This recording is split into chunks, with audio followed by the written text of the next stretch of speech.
دین کے اوپر اس ثابت قدمی کے کچھ اسباب بھی ہیں جو اللہ تبارک و تعالی نے بتائے ہیں اور نبی اکرم صلی اللہ علیہ وسلم نے اپنی امت کو سکھائے ہیں اور سلف صالحین نے ان پر عمل کیا اور ان پر ثابت قدم رہے ہیں۔ ان میں اولین چیز اور سب سے مفید چیز یہ ہے کہ انسان ہمیشہ ہدایت کی دعا کرتا رہے کہ اللہ اس کو ثابت قدمی عطا فرمائے اور اسے راہ راست کے اوپر چلاتا رہے۔ یہ وہی راستہ ہے کہ جو انسان کو راہ راست پر رکھ سکتا ہے، اور بقیہ راستے تو شیطان کے راستے ہیں۔ اللہ تبارک و تعالی نے لوگوں کو دعا سکھائی ہے، وہ بھی قرآن کریم کی پہلی سورۃ الفاتحہ میں، کہ جب سورہ فاتحہ میں اللہ تبارک و تعالی کی تعریفیں مکمل ہوتی ہیں، جس کے ذریعے اللہ تبارک و تعالی لوگوں کو یہ بتاتا ہے کہ بہترین دعا جو انسان کر سکتا ہے وہ ہدایت کا سوال ہے، کہ اللہ نے فرمایا مجھے ہدایت کا راستہ دکھائے یا ہمیں سیدھا راستہ دکھائیں۔ نبی اکرم صلی اللہ علیہ وسلم کی یہ دعا تھی کہ اللہ جن باتوں میں اختلاف ہو گیا ہے اس میں مجھے سیدھا راستہ دکھا دے، تو ہی جسے چاہتا ہے سیدھا راستہ دکھا دیتا ہے۔ اسی طرح نبی اکرم صلی اللہ علیہ وسلم یہ دعا بھی کیا کرتے تھے کہ اے اللہ میں تجھ سے ہدایت، تقوی کا سوال کرتا ہوں۔ اسی طرح علی رضی اللہ تعالیٰ عنہ کو نصیحت کی کہ وہ یہ دعا کریں کہ اللہ مجھے سیدھا راستہ دکھا اور مجھے درست راستے پر چلا۔ اسی طرح یہ دعا بھی سکھائی، اے اللہ میں ثابت قدمی کا سوال کرتا ہوں۔ اسی طرح آپ صلی اللہ علیہ وسلم یہ دعا بھی کیا کرتے تھے جبکہ وہ سب سے بڑھ کر اللہ سے ڈرنے والے بھی تھے، اللہ کو سب سے بڑھ کر جاننے والے بھی تھے، میں تیری عزت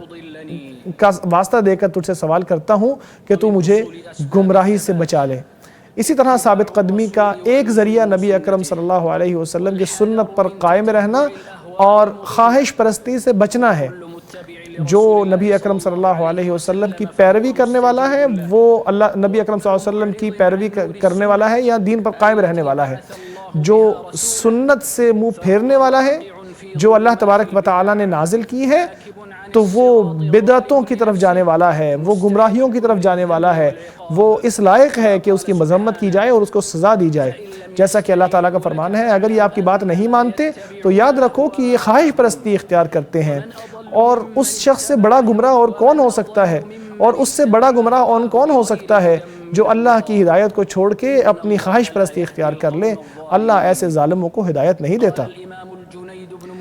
امام جنید بن محمد علیہ رحمۃ اللہ بیان کرتے ہیں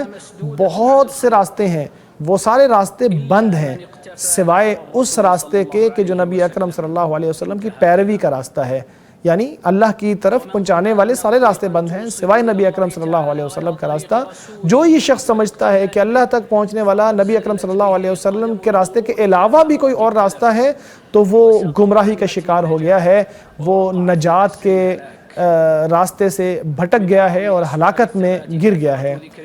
اسی طرح نجات کے اسباب میں یہ بھی شامل ہے، یا ثابت قدمی کے اسباب میں یہ بھی شامل ہے کہ اللہ تبارک و تعالیٰ کا ذکر کیا جائے۔ اللہ کا فرمان ہے اے لوگوں جو ایمان لائے ہو کثرت سے اللہ کا ذکر کیا کرو۔ اسی طرح فرمایا اللہ کے ذکر سے تو دلوں کو اطمینان ملتا ہے، یعنی ذکر کے ذریعے لوگ اللہ تبارک و تعالیٰ کے دین کے اوپر قائم ہوتے ہیں اور اللہ سے راضی ہوتے ہیں، اور شکوک اور شبہات دل سے دور ہو جاتے ہیں۔ جو انسان اللہ کا ذکر کثرت سے کرتا ہے اسے ہدایت کے بہت سے راستے نظر آتے ہیں جس سے اس کو سکون ملتا ہے اور اس کا نفس حق کے اوپر ثابت قدمی کے حوالے سے مطمئن ہو جاتا ہے۔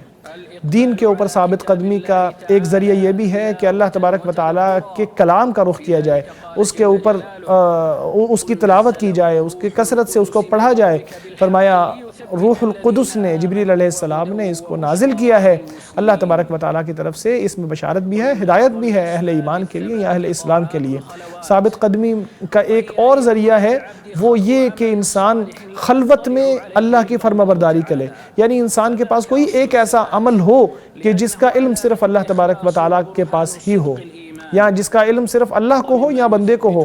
یہ انسان کی ثابت قدمی اور اس کے ایمان کی علامت ہے۔ اسی طرح ثابت قدمی کا ایک اور سبب آخرت کو یاد کرنا ہے، اور اس سے متعلقہ چیزیں جیسے موت کا ذکر کرنا، جیسے قبروں کا ذکر کرنا، اس سے انسان امیدوں سے پیچھے ہٹ جاتا ہے یا اس کی امیدیں کم ہو جاتی ہیں اور عمل پر فوکس کرنے لگتا ہے۔ اللہ تعالیٰ نے موت کا ذکر بہت کیا ہے قرآن کریم میں تاکہ لوگ آخرت کی فکر کریں، عمل کریں اور اپنی امیدوں کو کم کریں۔ نبی اکرم صلی اللہ علیہ وسلم نے فرمایا کہ یہ امیدوں کو توڑنے والی اس موت کا ذکر کیا کرو۔ اسی طرح نبی اکرم صلی اللہ علیہ وسلم نے بھی فرمایا کہ قبروں کی زیارت کیا کرو، ان سے آخرت کی یاد آتی ہے یا ان سے موت کی یاد آتی ہے۔